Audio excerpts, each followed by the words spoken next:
안녕하세요. 한국어 개론 수업을 맡은 아스마라고 합니다. 자, 이번에 우리가 한국어 문론적 특징을 알아보겠습니다. Baik, pada pertemuan kedua ini kita akan membahas tentang karakteristik fonologis atau bunyi bahasa Korea. Ada 3 bagian. Yang pertama adalah karakteristik vokal bahasa Korea, lalu karakteristik jaem atau konsonan bahasa Korea, dan karakteristik emun gyuchik atau peraturan bunyi bahasa Korea. Jadi ada 3 hal yang akan kita bahas pada pertemuan kali ini. Baik, yang pertama adalah tentang Hangugo Moum Teaching atau karakteristik vokal bahasa Korea. Jadi ketika pertama kali belajar bahasa Korea tentu merasakan hal yang berbeda gitu, dengan vokal bahasa kita yaitu bahasa Indonesia gitu. Nah, perbedaan-perbedaan tersebut atau perbedaan vokal bahasa Korea dengan bahasa lain secara singkatnya akan kita rangkum dalam pertemuan kali ini. Baik, di sini ada empat karakteristik vokal bahasa Korea. Yang pertama adalah 한국어 단모음은 10개로 비교적 많다. Jadi 단모음 atau vokal tunggal bahasa Korea itu ada 10 buah gitu kan, dan eh, cukup banyak gitu dibandingkan bahasa-bahasa lainnya gitu. Mungkin kalau dalam bahasa Indonesia kita hanya mengenal ada 5 ya, kalau dari tulisannya A, I, U, E, O, ditambah secara bunyi ada E gitu kan, ada E, nah maka ada 6 gitu. Nah sedangkan bahasa Korea, vokal tunggalnya itu ada 10 buah gitu, sehingga jika dibandingkan dengan bahasa lainnya atau bahasa pada umumnya itu cukup banyak gitu. Nanti selanjutnya pada slide selanjutnya kita akan melihat tabel vokal tunggal bahasa Korea. Nah, lalu 한국어 단모음 체계에는 중모음이 없다. Jadi di dalam sistem vokal tunggal bahasa Korea tidak ada jungsul mom atau vokal tengah gitu. Vokal tengah ini contohnya adalah dalam bahasa Indonesia gitu. Jadi misalkan emas, emas gitu. Elang gitu. Nah, yang seperti itu disebut dengan jungsul mom atau jung mom, vokal tengah. Nah, dalam bahasa Korea, vokal tengah ini tidak ada gitu kan. Jadi nanti di tabelnya kita akan lihat ternyata hanya ada vokal depan dengan vokal belakang. Nah, lalu 저몸 외에 평순과 원순몸 대립이 있다. Jadi selain vokal jomum atau vokal rendah, ada perbandingan, ada pasangan ya, pasangan vokal rata dengan vokal bulat. Jadi misalkan contohnya antara eh, dengan U.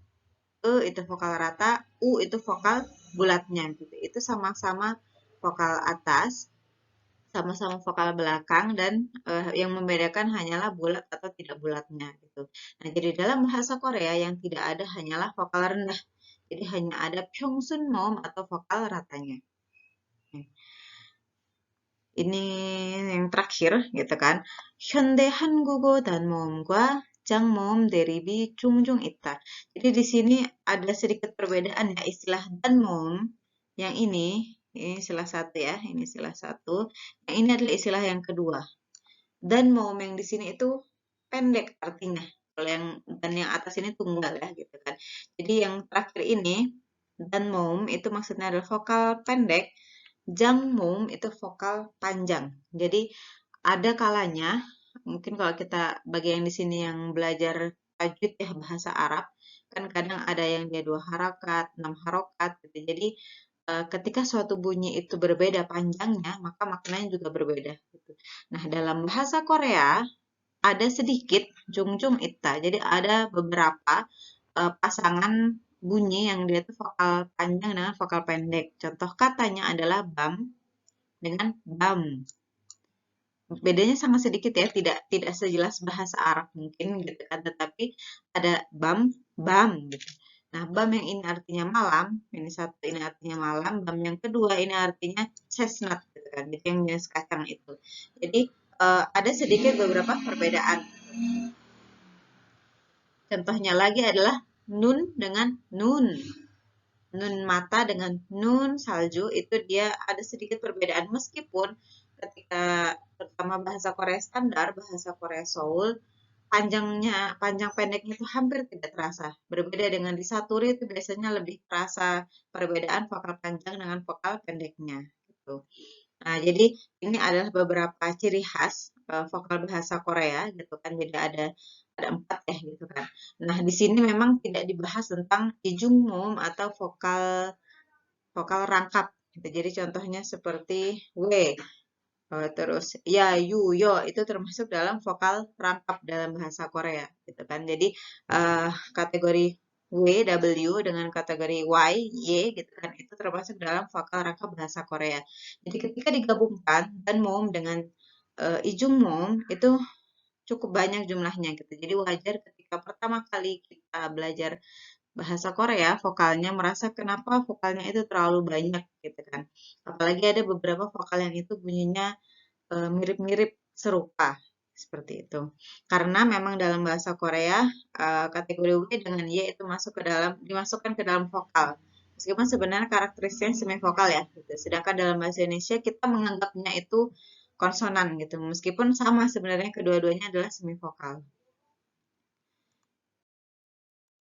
Baik, selanjutnya kita lihat tabel danmom atau vokal tunggal dalam bahasa Korea. Gitu. Jadi di sini um, ada vokal depan donsolmum, ada vokal belakang husolmum.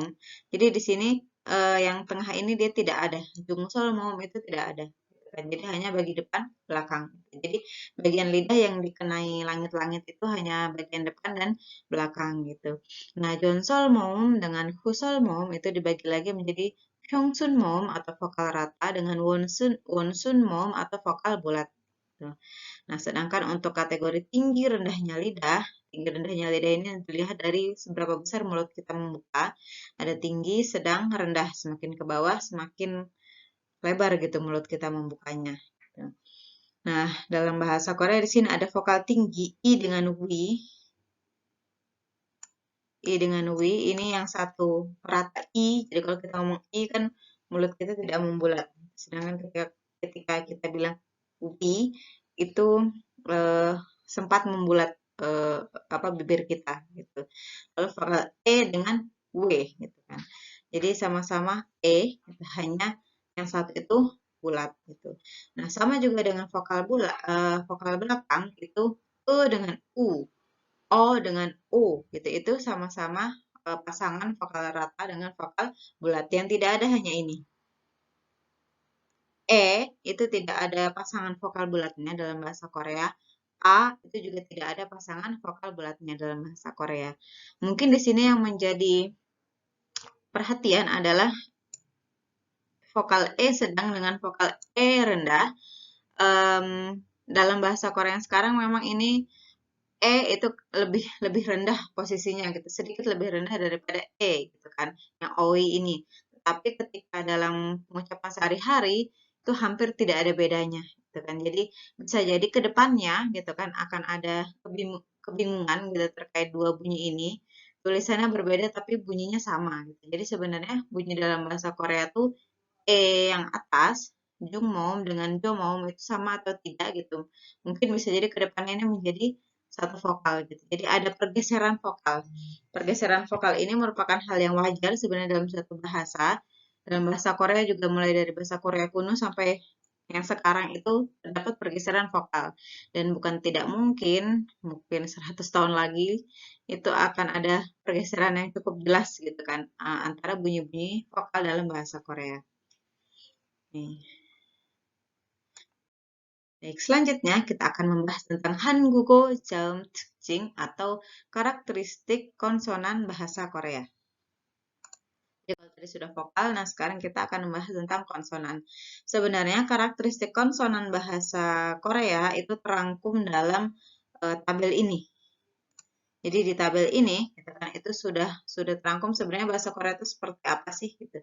Jadi ketika kita melihat tabel konsonan yang disusun berdasarkan bunyi ya, kita sebenarnya sudah bisa melihat suatu ciri khas suatu bahasa gitu kan.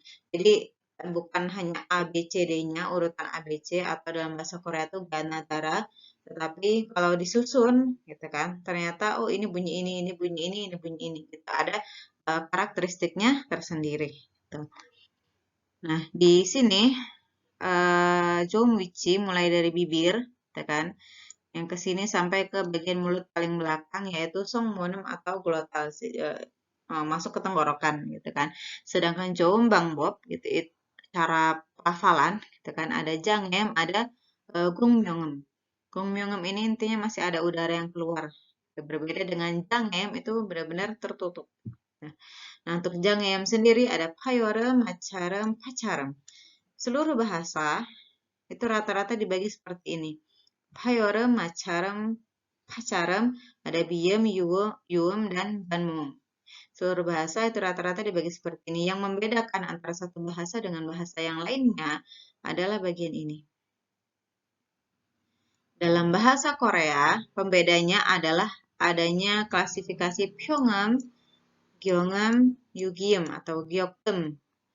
Yugyeom dengan Gyeokgeum sama ya, gitu vokal aspiratif, maaf konsonan aspiratif gitu kan. Ini juga sama Macarem dalam bahasa Korea Pyongeum, Gyeongeum, Yugyeom. Pacarum juga sama Pyongeum, Gyeongeum, Yugyeom. Dalam bahasa Indonesia ada nggak nih gitu kan? Ternyata tidak ada. Dalam bahasa Indonesia mungkin akan dibaginya menjadi Hayorem itu bersuara dengan tidak bersuara. Pacarum juga bersuara tidak bersuara.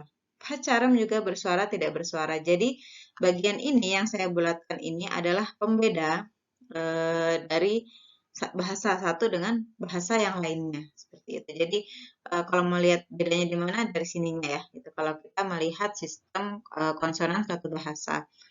Nah, dalam bahasa Korea jelas ada biep, ada sang biep, ada piep, diget, sang diget, tiet, giok, sang giok, kiok, kiet, gitu kan. Jiet, sang jiet, ciet. Sedangkan untuk siot, untuk macaremnya, itu untuk yugiemnya itu tidak ada. Sebagai gantinya adalah adanya hiet. Jadi sebenarnya ini merupakan satu satuan sebagai macaram atau huruf geser, bunyi geser, gitu. Hanya letaknya yang berbeda gitu. Yang satu di gusi, yang satu di pangkal tenggorokan seperti itu. Nah, sebenarnya kenapa bahasa Korea ini dibagi menjadi tiga ini? Ada Gyeongam, Gyeongam, Gyeogam gitu itu berkaitan dengan awal mula terbentuknya Hangul. Jadi Hangul kalau melihat Hunmin Jongam gitu saat pertama kali dibentuk tulisannya karena Hunmin Jongam itu kan tulisannya yang membuat jelas ya siapa gitu. Berbeda dengan alfabet mungkin tidak jelas siapa sih yang pertama kali menciptakan alfabet gitu. Atau abjad Mandarin gitu kan. Hanse itu siapa sih pertama kali membuat gitu. Nah, itu kan tidak jelas gitu. Tapi untuk Hunmin Jeongam ini sendiri gitu di di dokumennya itu ada tata cara bagaimana sih sebenarnya awal mula tulisan ini dibuat gitu. Nah, sebagai contohnya di sini biep itu adalah tahap awal, tahap satu gitu. Lalu diberikan satu goresan. Satu goresan ini sebenarnya ini, yugiem. Digit juga sama ya diberikan goresan. Dua. Shake juga sama diberikan tambahan goresan gitu. Jadi ini sebenarnya tahap kedua. Nah, tahap ketiganya adalah huruf tersebut didobelkan gitu. Jadi ketika membuat Hunmin Jeongam, Raja Sejong dengan timnya gitu, itu tidak melulu bunyi yang berbeda itu harus hurufnya sama sekali berbeda gitu kan. Tapi bunyi yang berbeda dalam satu kategori yang sama itu dibuat eh, dengan prinsip pembentukan penulisan yang sama gitu. Jadi istimewanya Hangul sebenarnya di situ. Nah, oke kita lanjutkan gitu kan.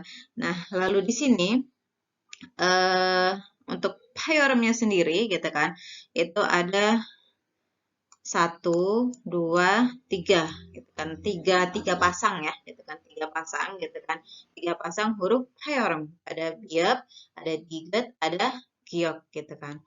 Lalu untuk pacarem, di sini hanya ada siot dengan hiat ya tentunya, gitu kan, siot dengan hiat saja, gitu. Jadi Pacarem ini sebenarnya merupakan kategori bunyi yang cukup banyak.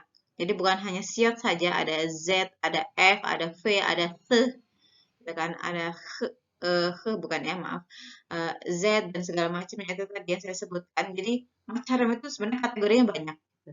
Dalam bahasa Indonesia pun ada S, ada Z, gitu kan. Lalu ada F dengan V, dalam bahasa Indonesia sebenarnya nggak jauh beda ya, gitu kan. Itu merupakan salah satu bunyi bunyi geser atau macaram dan cukup banyak bunyinya gitu. Tetapi dalam bahasa Korea hanya ada siot, siot dengan sang siot pun sebenarnya satu kategori dan hiat saja gitu. Jadi huruf geser dalam bahasa Korea itu termasuk sedikit gitu dibandingkan dengan bahasa-bahasa yang lainnya gitu. Nah, lalu untuk pacaram sebenarnya di seluruh bahasa ya hanya ada ini ya, gitu kan. Pacaram itu ya rata-rata kalau nggak J, T, gitu kan. Jadi wajar sebenarnya ketika pacaram ini hanya satu, gitu kan. Berbeda dengan kayoram dengan pacaram yang mempunyai banyak jenis. Nah, untuk huruf biem atau huruf nasalnya itu mirip dengan bahasa-bahasa yang lainnya gitu kan. Ada M, ada N, ada eng. Dalam bahasa Indonesia mungkin ada tambahan nye, nye. Nye itu juga termasuk huruf nasal dari ini nih, dari jiat sini gitu kan. Gitu. Nah, tapi dalam bahasa Korea tidak ada gitu. Maka dari itu ngomong nyanyi, orang Korea ketika bilang bernyanyi, nyi itu sangat susah dilafalkan oleh orang Korea seperti itu. Nah, jadi untuk huruf nasal itu hampir sama dengan bahasa yang lainnya. Nah, untuk huruf lateral, bunyi lateral itu hanya ada real.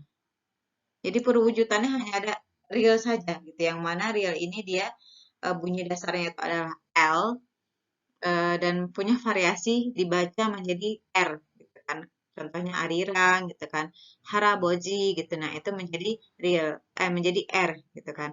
Sedangkan dalam bahasa Indonesia R dengan L itu sudah jelas berbeda gitu. Kita bilang lulus dengan lurus itu ya udah menjadi suatu makna yang berbeda gitu dari segi hurufnya beda, bunyinya juga berbeda gitu.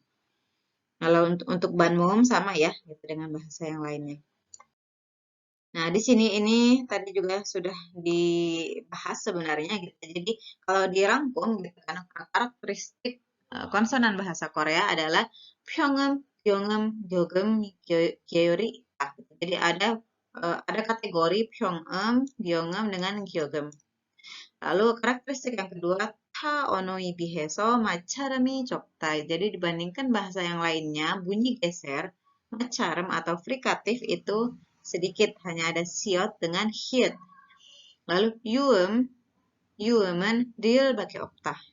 Dimana rata-rata setiap bahasa tuh ada R, ada L-nya gitu. Tapi dalam bahasa Korea hanya ada L saja. Lalu 현대 한국어는 무성음, 유성음 대립이 없지만, jadi dalam bahasa Korea yang sekarang, musongam atau huruf tidak bersuara dengan yusongam huruf bersuara itu tidak ada pasangannya. Jadi kalau dalam bahasa Indonesia ada K pasangannya G. Jadi tidak bersuaranya K, bersuaranya G. Bersuaranya D, tidak bersuaranya T. Tapi dalam bahasa Korea hanya ada giok, giget, giep, gitu kan. Tidak ada pembeda gitu antara bunyi bersuara dengan tidak bersuara gitu. Tetapi 고대 한국어나 중세 한국어에는 있을 가능성이 보인다. Jadi di dalam bahasa Korea 고대 한국어 atau bahasa Korea kuno saat kerajaan Silla dan sebelumnya dan Jungse Hangugo saat zamannya Goryeo akhir dengan Joseon gitu kan. Itu kemungkinan ada. Jadi belum pasti ada tapi kemungkinan itu ada. Sebagai contohnya di sini ada ini namanya abjad biep sun dongam. Jadi ada biep dengan iyang yang sekarang sudah tidak dipakai lagi gitu kan. Ada beberapa ahli yang mengatakan ini itu huruf semacam um, B atau V gitu, W gitu, PW gitu kan. Jadi versi bersuaranya dari biep, dari P. Sedangkan ini segitiga ini disebutnya sebagai bancium itu bunyi bersuara dari siat, jadi semacam kayak Z seperti itu. Tetapi sekali lagi ini masih baru dugaan karena tidak ada rekaman gitu yang menunjukkan dulu saat zaman Silla atau zaman Joseon itu bunyinya seperti apa. Gitu ya. Baik, sampai sini ini adalah pembahasan tentang karakteristik konsonan bahasa Korea. Nah, bagian yang terakhir adalah Hanggugo Emun Gucip atau peraturan bunyi bahasa Korea. Di sini yang pertama ada duembokcik gitu kan, atau yang disebut sebagai peraturan huruf awal, bunyi awal gitu. Du itu kepala, itu bunyi gitu. Jadi peraturan bunyi awal. Dalam bahasa Korea ada beberapa bunyi yang dia tidak diizinkan untuk muncul di awal kata. Nah, jadi du음 법칙은 첫소리에 올 수 없는 첫소리에 올 수 없는 자음에 대한 법칙이다. Jadi 법칙 atau law, hukum, hukum yang mengatur gitu tentang konsonan yang tidak bisa muncul di awal kata. Yang pertama adalah yuam real. Dano chosori 올 수 없다. Jadi real itu tidak bisa muncul di awal kata bahasa Korea. Kecuali kata serapan. Jadi mungkin kayak radio, lemon, lamyon gitu. Itu real itu bisa muncul tapi biasanya itu tidak bisa. Gitu. Jadi ketika real ini berada di depan vokal i atau y, dia itu yong, jadi kosong. Jadi di sini ada hancanya sebenarnya yang shim, tetapi bahasa Koreanya adalah yang shim. Nah, sedangkan kalau dia tidak di awal kata, di sini ada geryang. Ini kan realnya tidak di awal kata nih, realnya muncul. Jadi ketika di awal kata dia 0, ketika apa namanya di tengah-tengah dia bisa muncul gitu. Contohnya lagi di hak. Nah, di sini realnya ini dia hilang gitu menjadi ihak. Sedangkan ketika di akhir dia bisa muncul gitu, woli gitu kan. Nah, sedangkan di depan vokal lainnya, jadi di sini peraturannya hanya di depan i atau y saja. Ketika di depan vokal lainnya, dia berubah menjadi nien. Nah, di sini contohnya adalah lakwon, yang mana ketika dalam bahasa Korea menjadi nakwon, nagon. Ruin, jadi ini sebenarnya hanca ini bunyinya bukan nu, tapi ru. Gitu. Tapi dalam bahasa Korea menjadi nuin, nuin. Gitu. Nah, ini biasanya peraturan ini memang muncul pada kata-kata yang dia berawalan hanca. Sedangkan kosakata bahasa Korea yang asli sendiri, real ini memang sama sekali tidak muncul. Gitu. Yang kedua, duung bopcik yang kedua, itu muncul pada biem nian, jadi huruf bunyi nian, itu dia di depan i atau y, itu dia tidak muncul. Jadi contohnya di sini ada hancanya sebenarnya nyangdan, tetapi dalam bahasa Korea menjadi yangdan. Nyoja itu menjadi yoja. Tapi ketika dia di tengah menjadi nian muncul gitu. Jadi di awal saja dia hilang. Lalu yang ketiga, gitu kan, yang tidak bisa muncul di sini adalah jaunggun atau klaster konsonan. Dalam bahasa Korea, klaster konsonan itu tidak bisa muncul di awal kata, gitu kan. Jadi contohnya strike kayak di sini ya, gitu kan. Strike. Gitu. Nah, jadi str ini dia tidak bisa muncul sekaligus. Jadi siot, kiet, real itu tidak bisa muncul dalam satu paket paket apa namanya paket bunyi gitu di awal. Jadi kalau kita nulisnya s t real gini ya strike gitu. Nah ini dia tidak bisa. Jadi ini nggak bisa. Nah ini sebenarnya berhubungan juga dengan prinsip kosakata gitu. Maaf, suku kata dalam bahasa Korea gitu. Jadi jaunggun atau klaster konsonan tidak bisa muncul di awal gitu. Meskipun dalam bahasa Korea yang dulu itu beberapa muncul. Contohnya besar di beef siot itu muncul di awal. Kalau sekarang menjadi sal beras ya gitu. Jadi ini menjadi sang siot sekarang gitu kan. Tapi beef siot itu dia tidak muncul di awal sekarang gitu. Dulu sih bisa muncul gitu. Atau besede gitu. Beef siot digat itu ada beberapa kata yang dia bisa muncul di awal gitu. Meskipun tidak banyak. Baik, peraturan yang kedua adalah Jeparang Bacim Sori gitu, atau Jeparang ini sebenarnya maksudnya adalah pasal ke-8 ya gitu kan. Jadi diambil dari apa namanya? Diambil dari ini peraturan kayak semacam EYD-nya gitu kan, PU EBI bahasa Korea gitu kan. Jadi pasal ke-8 adalah tentang bacim sori. Jadi hanya ada 7 bunyi yang diizinkan untuk muncul dalam konsonan akhir. Jadi bukan tulisan ya, tapi bunyi. Gitu. Jadi bunyinya hanya ada ini. Gitu. Jadi ketika di awal belajar bahasa Korea mungkin bingung kenapa sang siot ini tidak dibaca isda tetapi ikta. Kenapa biopsiot ini bukan dibaca apa namanya opseda tapi opta gitu. Siotnya tidak dibaca gitu kan. Atau kenapa S orang Korea tidak bisa bilang di akhir gitu kan. Jadi bukan bus tapi bose harus ada tambahan e di akhirnya gitu kan. Itu karena memang ada peraturan ini tentang bacim sorry di mana hanya ada 7 bunyi ya, bunyi ya bukan huruf gitu kan yang diizinkan untuk muncul di bacim atau akhir kata, akhir subkata gitu. Berbeda kalau hurufnya itu bisa muncul semua gitu, tetapi bunyinya hanya ada ini saja. Nah, lalu peraturan yang ketiga adalah tentang bimhwa atau nasalisasi. Jadi kalau belajar bahasa Korea itu sangat banyak nasalisasi gitu. Jadi yang tadinya bukan huruf nyem nien yang menjadi miem nien yang gitu kan. Jadi itnen menjadi innen, moknen menjadi mongnen, bak mulguan menjadi bang mulguan gitu kan. Ip ryok menjadi imnyok gitu. Jadi rata-rata itu menjadi huruf nasal semua gitu kan.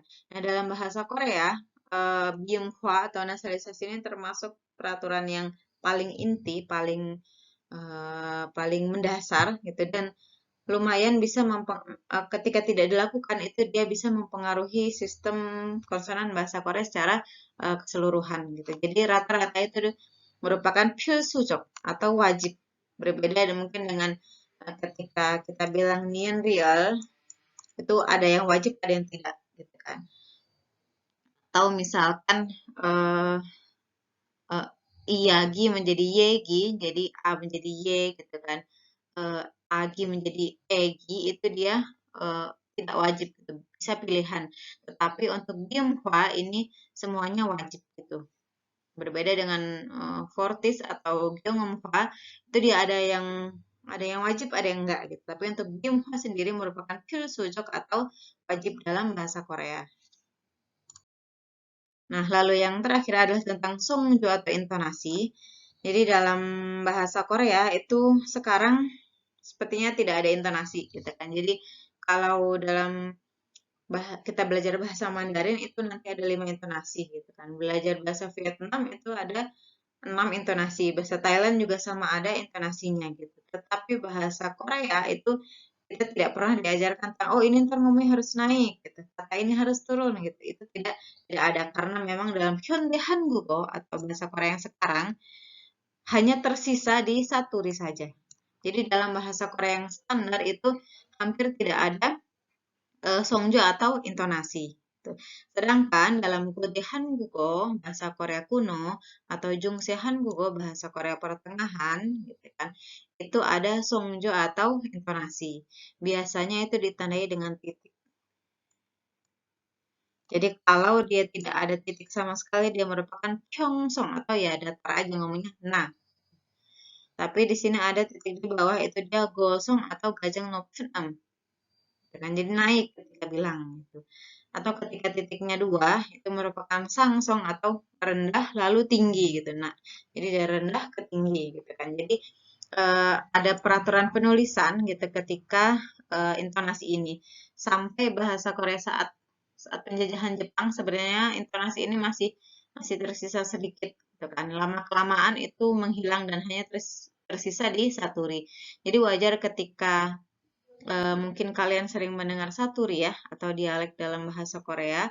Terkadang sering melihat selain bahasa Seoul ya, gitu. Selain dialek Seoul kan ada Busan, ada Dola, ada apa namanya Gangwon gitu kan. Yang mana itu terkesan seperti apa ya, ada naik turunnya gitu kan. Karena memang songjo atau intonasi dalam dialek-dialek tersebut itu beberapa masih tersisa gitu. Tetapi untuk bahasa Seoul, maaf dialek Seoul itu hampir tidak bersisa. gitu. Baik, itu tadi kita sudah membahas tentang 3 karakteristik bunyi dalam bahasa Korea gitu. Jadi ada karakteristik vokalnya seperti apa, karakteristik konsonan, dan juga karakteristik peraturan bunyi dalam bahasa Korea gitu. Jadi ketika kita belajar bahasa Korea, terutama untuk pelafalannya gitu, kita bisa membedakan dengan bahasa ibu kita atau dengan bahasa-bahasa yang lainnya gitu kan. Meskipun ini bukan merupakan justifikasi bahwa oh ternyata bahasa Korea mudah nih pengucapannya gitu kan, dibandingkan mungkin bahasa Inggris atau bahasa Arab misalkan, atau bahasa Prancis yang dia banyak huruf nasalnya, huruf hidungnya gitu kan. Bukan merupakan justifikasi ya, karena setiap bahasa itu punya karakteristik tersendiri gitu kan. Misalkan sebagai orang Indonesia kita merasa bahasa Indonesia mudah kok, nggak ada nadanya, tidak ada cengkoknya, bunyi nasal tidak ada dan lain-lainnya gitu. Tapi ternyata bagi orang misalkan orang Korea sendiri gitu kan, bahasa Indonesia tuh pelafalannya tidak sesederhana itu gitu kan. Jadi kayak membedakan R dengan L pun mereka kesusahan, membedakan G dengan K pun kesusahan gitu. Itu karena ya tiap bahasa memiliki perbedaan, memiliki karakteristik, sehingga diharapkan ketika kalian mengetahui beberapa karakteristik bahasa Korea, bunyi bahasa Korea, ke depannya ketika mempelajari pelafalan atau bunyi bahasa Korea itu bisa bisa lebih memahami seperti itu. Baik, sekian pertemuan kedua. Sampai jumpa lagi di pertemuan depan. Terima kasih. Sukses, Sunita.